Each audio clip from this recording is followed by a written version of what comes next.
پوری ایک کتاب اس موضوع پہ لکھی ہوئی، انٹرنیٹ کے خدا ویب سائٹ پہ جائیے، پورا آرٹیکل آپ کو لکھا ہوا ملے گا، مجھے بخوبی معلوم، تبھی میں اس انداز سے بات کر رہا ہوں، اگر کہ میرا عنوان ایسا ہے کہ یہ بات آ گئی۔ جابر ابن عبداللہ انصاری، شرف کے لیے یہی کافی ہے کہ شہزادی کونین نے جابر سے حدیث قصہ کی پوری روایت نقل کی، اور پھر یہ کتنا بڑا شرف کہ آج اگر کربلا میں 12 ملین یا 14 ملین زائرین تھے، اور پچھلے سال 11 ملین تھے، اور اس سے پچھلے سال 10.5 ملین تھے، تو یہ سارے کے سارے اس سنت پہ عمل کر رہے ہیں جو اسلام میں جابر نے قائم کی ہے۔ کربلا کا سب سے پہلا زائر، چہلوں کے دن جابر بھی کربلا پہنچے، چہلوں کے دن شہزادی زینب بھی کربلا پہنچی، اور چند منٹوں کا فتح ہو گیا، گھنٹوں کا بھی نہیں۔ ابھی جابر نے سلام ہی کیا ہے اور خش کھا کے گرے ہیں، اور معلوم ہوا کہ شہزادی زینب کی سواری آ گئی۔ اب یہ جو چند منٹ کا فرق ہوا، شاید اس کی ایک مصلحت یہ ہے کہ پروردگار عالم چاہتا یہ ہے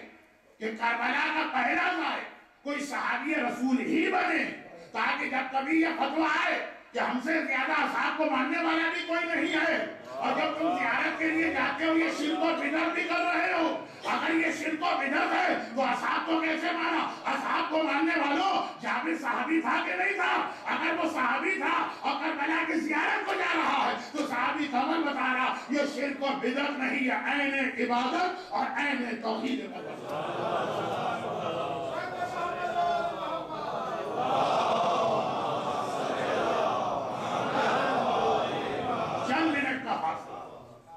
صحابی پہلے پہنچا زیارت کے لیے،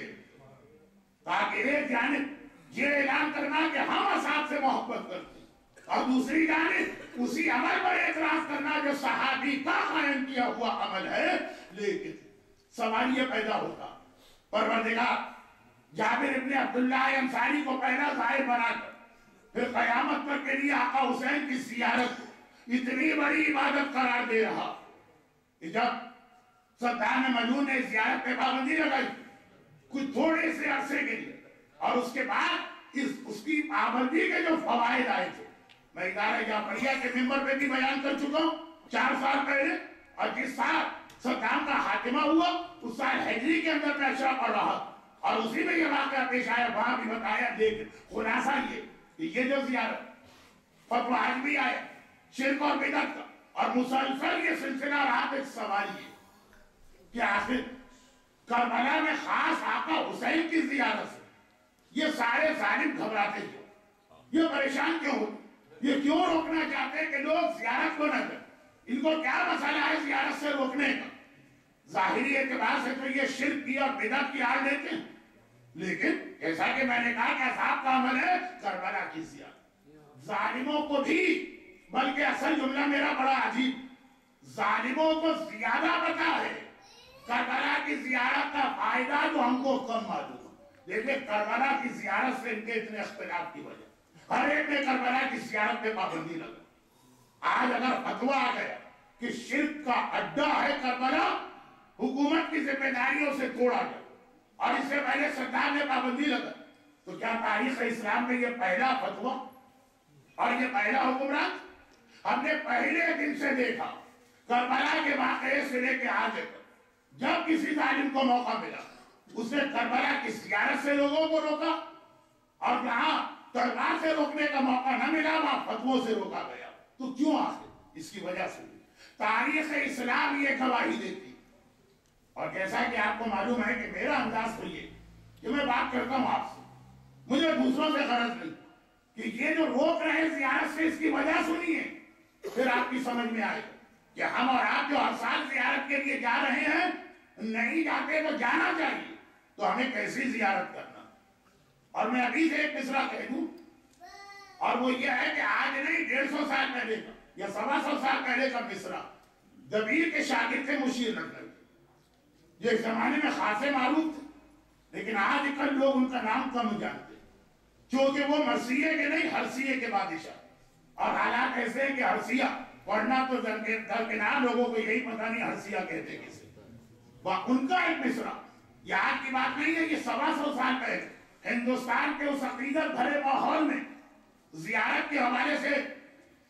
جو نظم کر رہے ہیں اس کا ایک مصرع ہے، بند ہے اس کی بیت ایمان لپٹ کے رہ گیا قبر حسین سے، کہ گیا تو تھا ایمان کے ساتھ، سب کچھ وہاں چھوڑ کے آئے، واپس آیا تو پتا چلا ایمان چھوڑ کے آ رہا۔ یہ والے نقطے پہ مجھے آپ کو لے جانا، لیکن آغاز یہاں سے کر رہا ہوں کہ ظالموں کو کیوں پریشانی؟ ظالموں کو پریشانی ہے کہ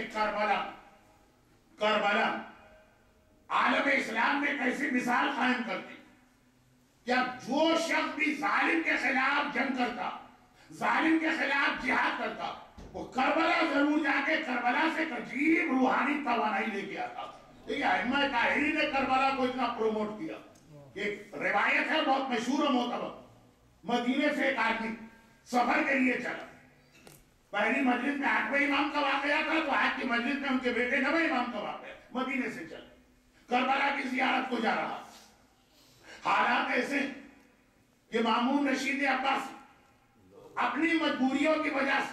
کچھ عرصے کے لیے کربلا کی پابندیاں ہٹانے پہ مجبور، وہ میں نے بتا دیا تھا پہلی تقریر،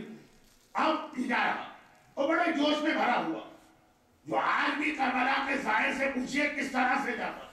امام کے پاس رخصت کے لیے آیا، 9ویں امام کو سلام کر کے کہا مولا میں آپ کے جد کی قبر کی زیارت کے لیے جا رہا ہوں۔ امام نے فرمایا کہ تمہیں پتا ہے کہ آج کل میں بیمار ہوں، تم جاؤ اور جا کے کربلا میرے جد کے قبر پر میرے لیے دعا کرنا اور میری شفا یابی کرنا۔ اب جب آپ سے کوئی کہتا کہ دعا کرنا سب کو ہاں کہتے، اس نے ہاں کہا، کربلا پہنچا۔ جب کربلا پہنچا اور زری پہ جا کے جو بھی اس زمانے میں لکڑی کی زری ہو یا اس سے بھی چھوٹی، وہاں کھڑے ہو کر سلام کرنے کے بعد جب دعا کا وقت ہے تو ایسے ہی آپ دیکھیں کہ خانہ خدا ہو کے روضہ رسول پہ تو خوش روح شرک بدعت ایک ایسا طوفان بدتمیزی، لیکن خانہ خدا ہو کے کوئی بھی آدمی وہاں جاتا ہے تو بھول جاتا ہے کہ میرے اطراف میں لوگ، وہ اس طرح سے بات کرتا ہے امام سے یا اللہ سے کہ جیسے تنہائی ہے،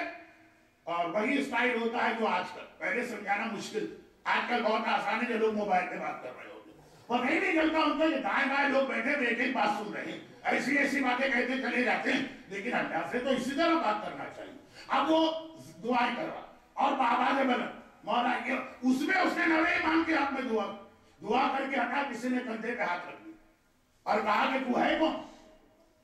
کہا میں مدینے سے آیا ہوں، امام کا چاہنے والا اور ماننے والا ہے کہ تو دشمن اہل بیت،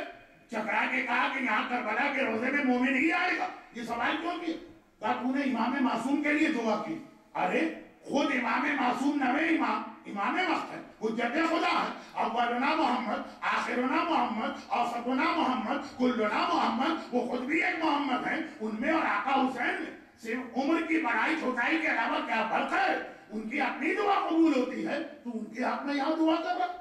امام کے لیے تو دعا کر رہا یہاں کر۔ اب یہ چکرا ہے، ہاں یہ بات تو نے صحیح کہی، میں نے تو اس وقت غور ہی نہیں کیا، امام معصوم کو کیا ضرورت تھی اپنے لیے دعا کروانے کی؟ چنانچہ جب واپس مدینے گئے تو طرف کے پہلے 9ویں امام کے پاس گئے، کہا مولا مجھ سے کوئی گستاخی ہو گئی، میں نے آپ سے ہاں بھی کر لی، وہاں دعا بھی کر لی، مولا آپ تو امام ہیں، آپ کے لیے کربلا دعا، آپ نے آخر مجھ سے یہ کہا ہی کیوں؟ میں نے اپنی طرف سے تو نہیں کہا تھا نا، آپ نے مجھ سے کہا تھا دعا کرنا۔ امام نے فرمایا اس لیے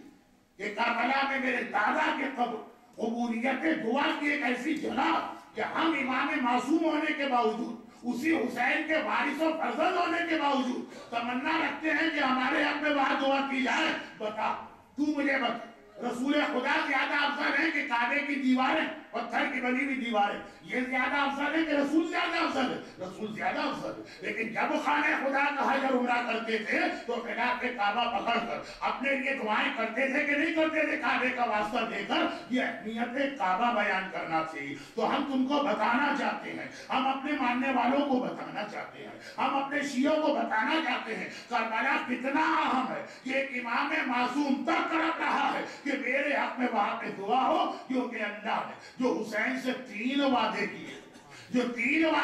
تھے، الشفاء فی تربتہ والامامۃ فی ذریتہ والاستجابۃ تحت قبتہ، کہ حسین کی قبر کی مٹی میں اللہ نے شفا رکھی ہے، امامت حسین کی اولاد میں رکھی ہے، اور حسین کے روضے کے نیچے جو قبہ ہے، جو گنبد ہے، اس کے نیچے جو دعا مانگی جائے گی اللہ نے اس میں قبولیت رکھی ہے۔ اور یہاں پہ رک کے